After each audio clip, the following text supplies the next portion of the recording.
Gentlemen, I'm going to start with you here, Stephen A. Big news. How much pressure is on Fields to show out with the Jets? Well, I think his career's on the line. He was in Chicago. I know he's relatively young, but he was in Chicago, and then he moved on from Pittsburgh. And when he was in Pittsburgh, obviously there was some trepidation as to who would be the starter for the Pittsburgh Steelers. Maybe that's not the right word. There was just some uncertainty, rather, as it pertained to whether it was going to be him or it was going to be Russell Wilson. He starts the first 5 or 6 games, had a winning record, but yet throughout the entire process when Russell Wilson was injured to start the season, Mike Tomlin refused to name Justin Fields as the starter. So it gave us all cause to pause because we were saying, well, he's there with them. He's practicing with them. He sees them. We see him winning football games. We see him looking better than he did in Chicago. What the hell is the problem? And nevertheless, Tomlin wouldn't make that commitment. And then the second that Russell Wilson was inserted, he was the starter and remained the starter for the duration of the season. We hadn't seen Justin Fields again. So now you had Chicago, and we know that that was a dismal situation. Then you go to Pittsburgh, and now here you are in New York. Those would be 3 franchises. If it doesn't work here, I'm not trying to say that his career would be over, guys. That's not what I mean by it. CC and Shay, I don't mean it that way. I simply mean that looking at him as a starter in the National Football League, as the face behind center for a franchise, I think that narrative will come to an end if he doesn't succeed here with the New York Jets. Well, Stephen A., it's hard for me to buy into that, especially when we see so many reclamation projects around the NFL with guys on their 4th team or more having an opportunity to be locked in as QB1 going into the 2025 season. We've seen it with Geno Smith. We've seen it with Sam Darnold. We've seen it with Baker Mayfield. The list goes on and on. So if it doesn't work out for Justin Fields, I don't know that this is the end of him being QB1 in terms of a team looking to him to be the starting quarterback unencumbered going into a season. Now, when it comes to the decision at the New York Jets, I think there's far more pressure on Aaron Glenn to be right about the decision to move off of Rodgers than it is for Justin Fields to be uber productive on the field. And what I mean by that is this. When Aaron Glenn had his introductory press conference, he said there were 3 characteristics that he was looking for in his quarterback. He wanted somebody that was mentally and physically tough. He wanted somebody that was a winner. He wanted somebody that was a leader. And so to sit here and say that Aaron Rodgers didn't fit that criteria when, in his mind, Justin Fields does, is a huge bet. Now, it's not to say that there isn't a lot to like about Justin Fields. Nobody's going to question his mental and physical toughness after what we saw in Chicago. Nobody's going to question his leadership after how he handled the demotion last year. What we will question is his ability to win and be an extension of the head coach in terms of establishing a program that will lead to sustained success. And that's why I think with this move that the New York Jets made yesterday, there is far more pressure on Aaron Glenn to be right than there is Justin Fields actually producing on the field. Understood.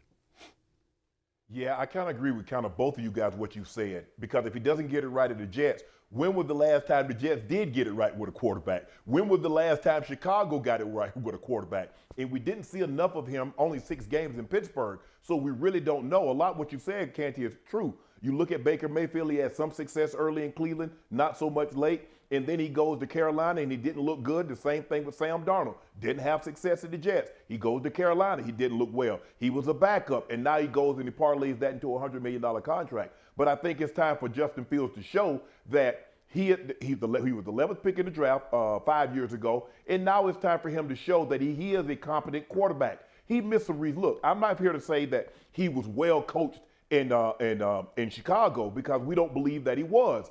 But there are some things that he could do. He missed some big blitz pickups, Canty. You can't take those shots to the face. You got to be able to get down. You have to be able to slide the protection. You have to be able to read the defense, because you're not going to last long taking those kind of hell shots to the face. With that being said, there is some pressure to prove that he is a competent quarterback, Canty. He's going to have to show that, because sooner or later, we're going to stop making excuses. We gave him an excuse in Chicago. We gave him an excuse in Pittsburgh because we only saw him for 6 games. He was 4-2. And I thought it was a mistake for them to go to Russ, considering Justin Fields was playing so well. But I do think there's some pressure, and there's pressure on Aaron Glenn, as you mentioned, because that was his decision. He and the GM huddled up and said, you know what, let's take a quarterback. Let's take Justin Fields. We believe that he's the guy that can help us compete. Because at the end of the day, this is about Buffalo. You've got to unseat them. And if you can't go toe-to-toe with Josh Allen, you can't win that division. It's really that simple. A couple of things before I get into it. I love the blazer, Shay. You copying off of what I wore the other day. I'm glad you saw that. I appreciate that. That's number one. Let's get that out the way. The American public needs to know that stuff. That's number one. Number two, I often sit up there and I tell people all the time, I'm brilliant because I know I'm not. I listen to those who are. When it comes to football, I defer. This is what y'all love about me. That's why I make y'all laugh all the damn time, because I think I know something to tell y'all. Open y'all mouth and show me that I don't know. When it comes to football, not basketball, Shannon, football. But anyway, having said all of that, let's understand something. I want to go back to you, CC, because it's important. And I get your point, and I'm not disagreeing with you. I'm taking notes here from the both of y'all. Help me out here. Justin Fields was 4-2 as a starter, right? Since 2021, I think he ranks, I think it's like 29th amongst NFL quarterbacks in QBR since 2021. I got to pay attention to that, right? So that's a minus against him. The 4-2 record is a plus for him. His ability to run with the football is a plus for him. CC, here's where I'm going. Are you strong in your feelings just because of watching Justin Fields, or how much does Aaron Glenn have to do with your confidence, considering he game planned against Justin Fields on at least 5 occasions as a defensive coordinator in Detroit when Justin was with Chicago? So clearly he must have seen something that made him say, hey, I think we can do some good things with this brother right here. Help me out, fellas, in terms of deciphering what kind of role that plays in the confidence you might have in Justin Fields as a New York Jet under now head coach Aaron Glenn. I will say this, when it comes to what we got from Justin Fields over the last 3 years, do y'all realize he had a higher QBR during that span than Aaron Rodgers? Higher QBR than Aaron Rodgers. 7,200 total yards of offense, 55 total touchdowns to only 21 interceptions. So it's not like Justin Fields can't play. It's just a matter of him being able to put it all together. And we've seen it time and time again in this league. More quarterbacks are ruined than made. So when I look at what Justin Fields will be with the New York Jets, I think back to Aaron Glenn, knowing that he's a Bill Parcells disciple, knowing that we were taught the game the same way. Before you can win football games, you have to avoid losing football games.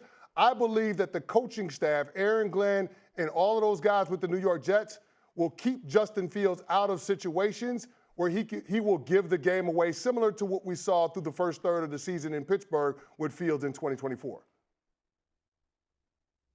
And that's where I'm going with it, Canty, because we've all been on the sidelines and we're looking at a player and we say, you know what, man, if that joker has some coaching, if he has some discipline, he can play.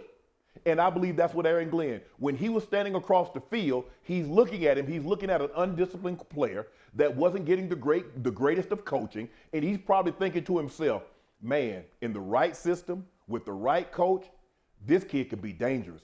He has a nice arm, he has the ability to escape pressure, you can use him in short yardage situations, but he's undisciplined, he's a little careless with the football at times, and I like the fact that he's going to a team that they have a veteran on the staff already, Tyrod Taylor. He was with Russell Wilson. I think that's what probably did him in Chicago, that he didn't have a veteran presence on the staff. And so he's having to learn in real time on his own. I think hopefully he took something from Russ, how to prepare. Hopefully he can take something from Tyrod and it can transfer. It will translate on the football field. But I think this is a very important season, at least the first year, because I'm not so sure if he doesn't play well the first year, considering the Jets, I'm not sure he'll get that second year, guys. Which team needs to find their quarterback more, Canty? Is it the Browns or the Steelers? Oh, it's the Browns, Molly. When I think about the pressure to get quarterback right, I think about what the recourse for the organization is if you don't. And to me, Mike Tomlin ain't going nowhere. If the Pittsburgh Steelers didn't decide to make a move after losing 5 straight games and having their 5th straight postseason being one and done, it ain't going to happen no time soon in terms of moving on from Mike Tomlin. So I think it's the Cleveland Browns, because you're talking about Andrew Berry and Kevin Stefanski being on the wrong side of the worst trade in NFL history. It was so bad that the best player that they've had in their franchise's history over the last quarter century said he didn't want to be there. And the only way they got him to stay is by paying him $40 million a year. So when you look at the Cleveland Browns and what their quarterback situation has been post Baker Mayfield, that team has had the worst passer rating in the NFL during that 3-season span. The absolute worst. They haven't had a first-round draft pick since 2021. So it is on Andrew Berry and Kevin Stefanski to get this right. They have to be the more desperate of the AFC North teams that we just mentioned in terms of finding a signal caller. Go ahead, Shannon. Well, considering Cleveland hadn't found a signal, considering they haven't found a signal caller maybe since Otto Graham or Bernie Kosar, I don't feel very confident they're going to do it now, Canty. They hadn't had a quarterback basically since you and I was probably like 6 or 7 years of age. But Canty, I agree with you because here's the thing. Lamar Jackson is going to be in Baltimore for at least another 7 to 10 years. Joe Burrow is going to be there. Those are the teams that you're going to have to unseat. Look, Pittsburgh is Pittsburgh. But Cleveland, if you want to ever be taken serious, when you're more than an afterthought, you're going to have to find a quarterback. You have to. They thought they had one with Deshaun, but for whatever reason, be it injuries, be it mental, I don't know, but that didn't work. And it hadn't worked since Bernie Kosar. Let's be real. Go back and look at it. They probably had 20 starting quarterbacks, and none of them has played well more than a year. Derek Anderson had that one good year with Braylon Edwards, and after that, he stepped off a cliff. And so for the most part, they've got to find a quarterback, but I'm under no illusion that is going to happen considering they haven't had one in 40 years. Well, listen, I get where y'all are coming from, and I don't disagree with y'all about the Cleveland Browns, but I think that the Steelers situation is just as cumbersome, to say the least. We've got a guy in Mike Tomlin who we all appreciate. We recognize him to be a damn good coach, obviously a high-end motivator. We know what he brings to the table. He's never had a losing record in his 18 years in Pittsburgh. We get that, fellas, right? But the flip side to it is, and put these guys up on the screen so I can see them while I'm talking, please, because I want to say this, and I want to see their reaction as well. Mike Tomlin won a Super Bowl, in 2008. They lost in 2010. Ain't been back to the Super Bowl since. Fine, no problem. But to not having won a Super Bowl since 2016, to having 5 straight years of being one and done, and it's been 9 years since you won a playoff game.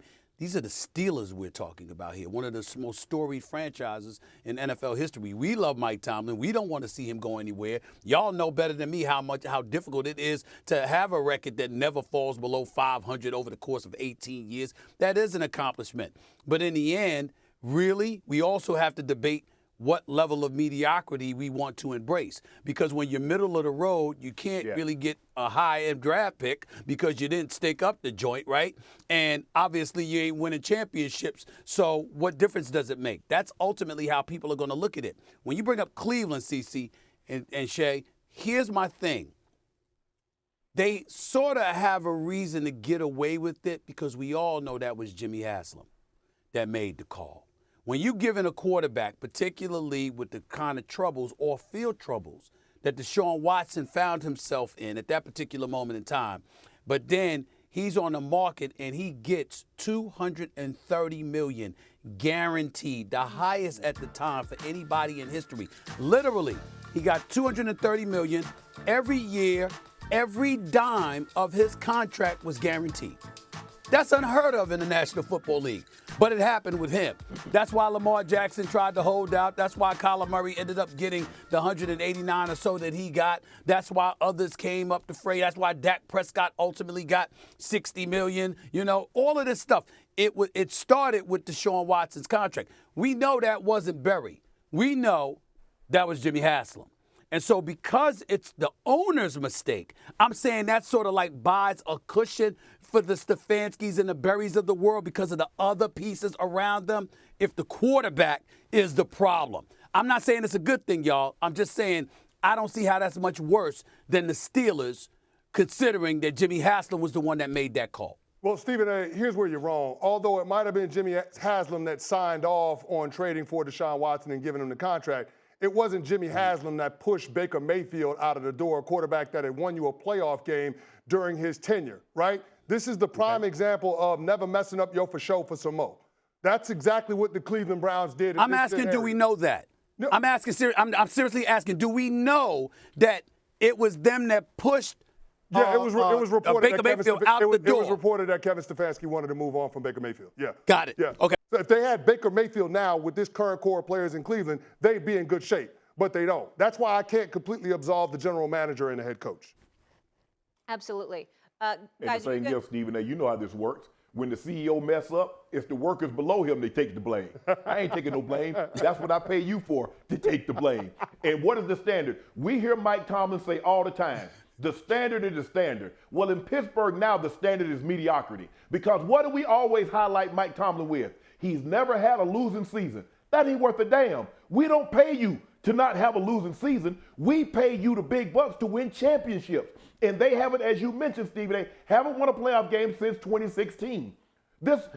He's never had a losing season. What is 9-8? What good is that doing me? Bro, come on. That's like kissing your girl through a screen door. That ain't doing nothing. Ain't no lips touching. You don't get to hold no hands. That ain't nothing, Stephen A. I need more from Mike Tomlin. He said, this is what he said. The standard was the standard. So now when we associate standard with Pittsburgh, it's mediocrity. It's a game or two above 500. That then you agree is with not good enough for the Pittsburgh Steelers. But then you agree with me that the situation in Pittsburgh is somewhat as dire as Cleveland. But Steve, I think the thing is, although, look, the objective is to win, at least they're making the playoffs. Man, Cleveland, woo, they've been staking up. The last 3 to 4 years, Stephen A., you can make a case they're one of the 2 or 3 worst teams. And you look at the collection of talent that they have, they shouldn't be this bad. They should not be this bad. If they were in the got playoffs the year before, confidence not this to season. play at quarterback. Right. They were in the Stephen A., playoffs. I'm not even saying you need. Go ahead. I said they were in the playoffs. They lost to Houston the year before. They lost to Houston with Joe Flacco as the quarterback. Yes. Once Deshaun Watson go down. Yeah. And they pushed him. Think about it, Canty and Stephen A. They had Joe Flacco, who looked better. And my question was, why does every quarterback that comes in looks better than Deshaun Watson does when he was in there? Every quarterback, Jameis, Flacco, looked better than Deshaun did. Deshaun Watson.